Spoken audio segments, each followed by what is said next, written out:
तुम 7 साल के महाक्लेश काल में जो भी होने वाला है उसका अध्ययन करो और उसी की ओरिजिनल कॉपी से झेरॉक्स निकाल के यीशु के आने के 7 साल पहले से इन घटनाओं की छाया प्रति देखना शुरू कर दीजिएगा, जो तुम्हें सावधान करने में मदद करेगा। हमारी वजनदार भाषा को ध्यान से सुनिएगा।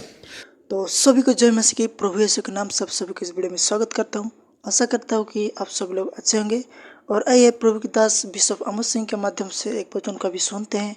हमारे देश की हालातों में आपको क्या समझ में आ रहा है? एक जाति दूसरी जाति से, एक देश दूसरे देश से, एक राजनीति दूसरी राजनीति से, उसको अब यहीं रहने दीजिए। हम सेकंड चैप्टर में उसको लेके आएंगे। हम कलीसिया के उठाए जाने के बाद जब धरती के अंदर 7 साल का महाक्लेश काल होगा, वहां का अध्ययन कर रहे हैं।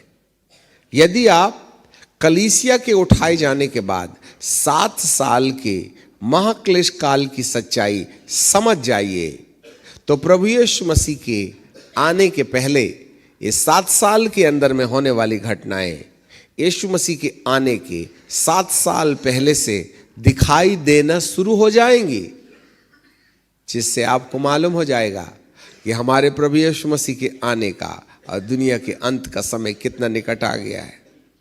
इसलिए अब आप कहेंगे सर हम तो ऊपर चले जाएंगे, तो हम कहें पहले जाइए तो फिर बात करना।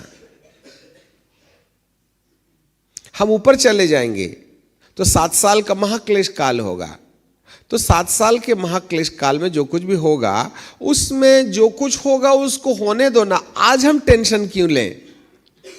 तो पवित्र आत्मा ऐसा कहेंगे कि तुम 7 साल के महाक्लेश काल में जो भी होने वाला है उसका अध्ययन करो और उसी की ओरिजिनल कॉपी से झेरॉक्स निकाल के यीशु के आने के 7 साल पहले से इन घटनाओं की छाया प्रति देखना शुरू कर दीजिएगा, जो तुम्हें सावधान करने में मदद करेगा। हमारी वजनदार भाषा को ध्यान से सुनिएगा।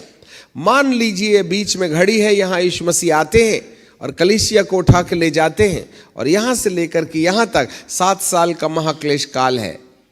यदि आप इस 7 साल के बीच में होने वाली घटना की सच्चाई समझ लीजिएगा और इसकी एक कॉपी निकालिए और यीशु मसीह के आने के 7 साल पहले से पैच कर दीजिएगा, तो जो कुछ भी यीशु के आने के बाद होने वाला है वह सब कुछ यीशु के आने के पहले होने लगेगा।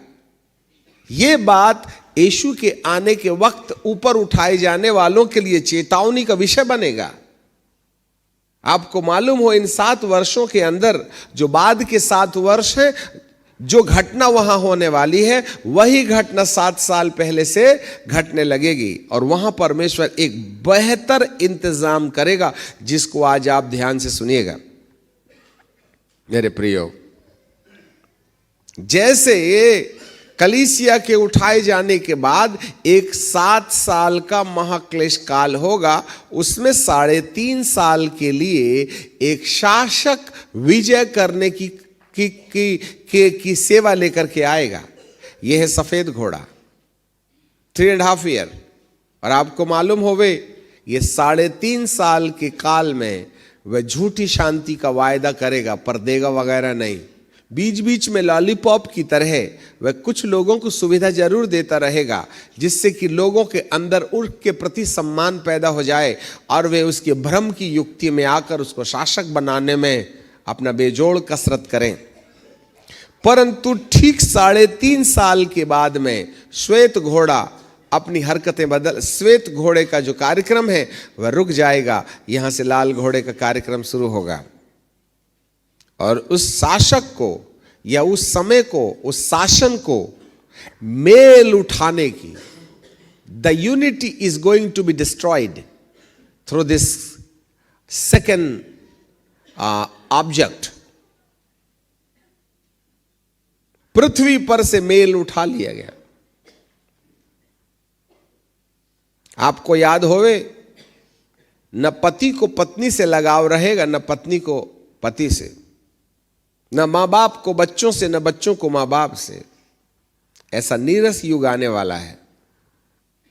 न भाई को बहन से, लोग अपने ही मनमानी करने के लिए अपने परिवार को कचरा समझ बैठेंगे।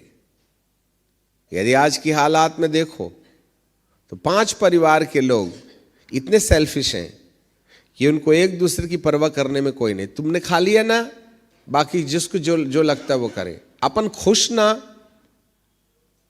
एक इंडिपेंडेंट थॉट्स। पति कहता मैं ठीक हूं, पत्नी को जानने दो। पत्नी कहती है मैं ठीक हूं, तुम ठीक। बच्चों को तुम अपने तरीके से काम काज करो, मेरे को कोई लेना देना नहीं। इस तरीके से एकल शासन, क्योंकि लूसीफर ने स्वयं भी अपने आप को इतना ऊंचा उठाने का प्रयास किया था कि वह सृष्टिकर्ता को भूल गया था। ये जो एंटी क्राइस्ट का साम्राज्य है, हर मानव के अंदर सेल्फ डिग्निटी मेंटेन करने का थॉट्स क्रिएट करेगा। इसलिए आज परिवार के 5 लोगों को देख लीजिएगा, वे कभी एक विचार में सहमत नहीं होते। ना पत्नी का विचार पति से, ना पत्नी का विचार पत्नी से।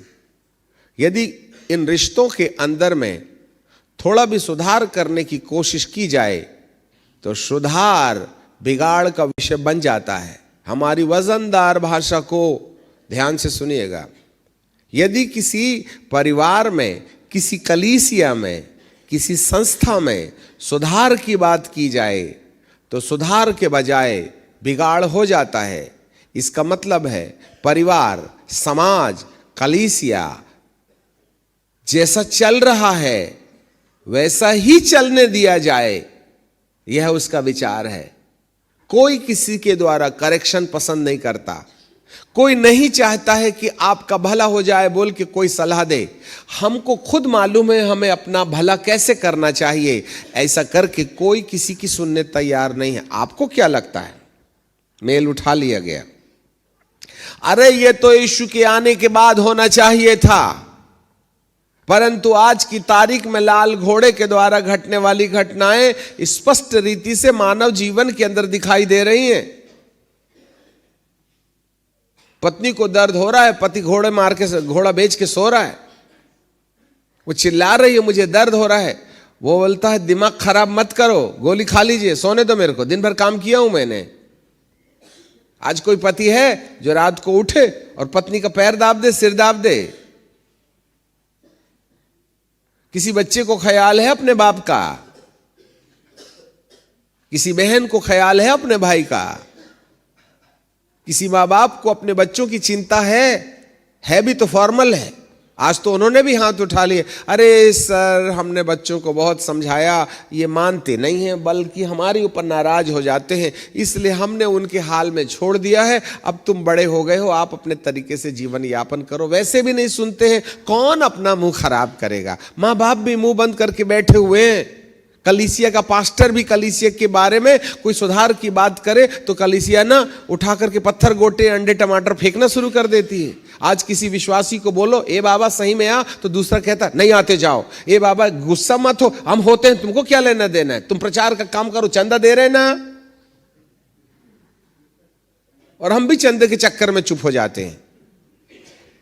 कोई कलीसिया का व्यक्ति सुधार नहीं चाहता है, किसी को कोई सलाह दे ही नहीं सकता, और यदि सलाह दी जाए तो गोली मारने के लिए लोग खड़े हो जाते हैं। जैसे स्वर्ग जाइए तो मनी ऑर्डर भेजिएगा, नरक जाइए तो हमारे बाप का चमड़ा जलेगा। आपको क्या लगता है पहली किताब में?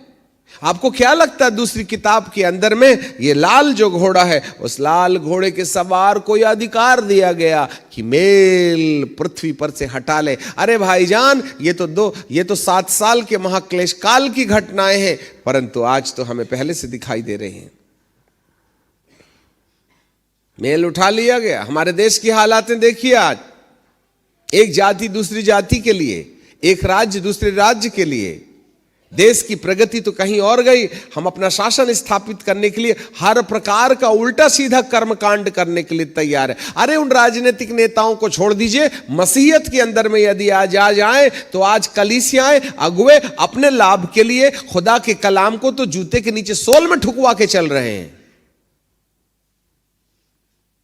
स्वार्थवाद के आधार पर, लोभवाद के आधार पर, सेल्फ किंगडम के आधार पर, तो आज इंसान के अंदर में खुदा के कलाम की कोई कीमत ही नहीं रह गई है। सब बाइबल को अपने तरीके से अनुवाद करके समझ रहे। आपको क्या लगता है लाल घोड़े के बारे में? अरे उनके बारे में बंद कीजिएगा, हम अंदर आकर के देखें। आज एक भी कलीसिया के अंदर में एकता और एक भी सेवकों के अंदर में आपसी प्रेम और मोहब्बत देखी नहीं जाती। मेल खत्म। जितनी दूरियां आज संस्थाओं के बीच में बढ़ रही हैं, जितनी दूरियां सेवकों के बीच में बढ़ रही हैं, जितनी दूरियां खाइयां कलीसियां और कलीसियाओं के अंदर में बढ़ रही हैं, ये एक दूसरे का मुंह देखना पसंद नहीं करते। आपको क्या लगता है लाल घोड़े के मामले में? यीशु मसीह के आने का संकेत है। एक संस्था दूसरे संस्था को सलाह दे तो वह गोली मारने को तैयार हो जाती है। एक याजक दूसरे याजक को उठाने की कोशिश करे तो वह जूते मार के नीचे गिराने की कोशिश करता है। मानव का दिमाग पथभ्रष्ट हो चुका है, क्योंकि अंधकार की ताकतें इस धरती की सतह पर इतनी करीब आ गई हैं कि इंसान परमेश्वर की आत्मा के अनुसार सोच ही नहीं सकता है। 3 दांते वाली चाबी, धार्मिकता का पतन हो गया, धर्म का त्याग हो गया, धार्मिकता की बातें समाप्त हो गई, रिपेंटेंस धरती से गायब हो गया है, पश्चाताप का वजूद ही खत्म हो गया है, ईश्वर का प्रेम खत्म हो गया। शांति कहां? आए दिन टेंशन टेंशन। हमारे माथे पर 3 खड़ी और 4 आड़ी लाइनें लिखाई देती हैं।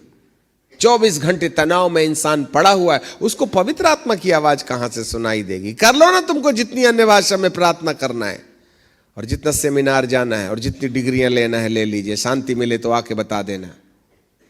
हम वातावरण में ही ऐसे रह रहे हैं जहां इन सब बातों को पा लेना बड़ा कठिन सा नजर आता है।